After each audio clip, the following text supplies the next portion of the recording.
అనంతపురం జిల్లా Tadipatri municipal chairman జేసీ ప్రభాకర్ రెడ్డి పామిడి పట్టణంలో విలేకరుల సమావేశం నిర్వహించారు. ఈ సమావేశంలో జేసీ ప్రభాకర్ రెడ్డి మాట్లాడుతూ గత వైసీపీ ప్రభుత్వంలో తనపై అక్రమ కేసులు బనాయించిన అధికారులపై కేసులు నమోదు చేయాలని కోరుతూ అనంతపురం జిల్లా ఎస్పీకి మరియు అనంతపురం 1వ పట్టణ పోలీస్ స్టేషన్లో ఫిర్యాదు చేసినా కూడా ఎటువంటి స్పందన లేకపోవడం చేత నేడు అనంతపురం జిల్లా జడ్జికి ఫిర్యాదు చేశానని జేసీ ప్రభాకర్ రెడ్డి తెలిపారు. ఫిర్యాదు వచ్చిన వెంటనే ఎఫ్ఐఆర్ నమోదు చేయడం పోలీసుల ప్రథమ కర్తవ్యం అని, విచారణలో నిజానిజాలు నిర్ధారించిన తరువాత ఎఫ్ఐఆర్లో పేర్లను చేర్చడం తొలగించడం చేయవచ్చని, కానీ ఫిర్యాదు చేసిన 5 నెలలకు కూడా ఎఫ్ఐఆర్ కూడా నమోదు చేయకపోవడం బాధగా ఉందని ఆయన అన్నారు.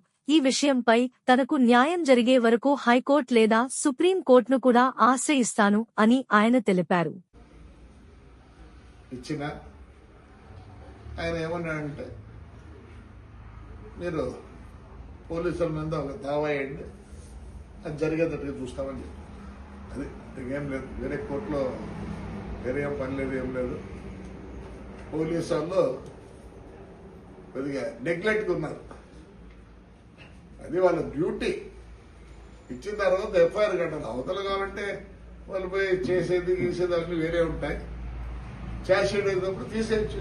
మేము ఒకవేళ అబద్ధంగా చెప్పింటే నేను ఈడే కాదు, హైకోర్టు కూడా పోతా, లాస్ట్ సుప్రీంకోర్టు కూడా పోయేదాన్ని రైట్ మా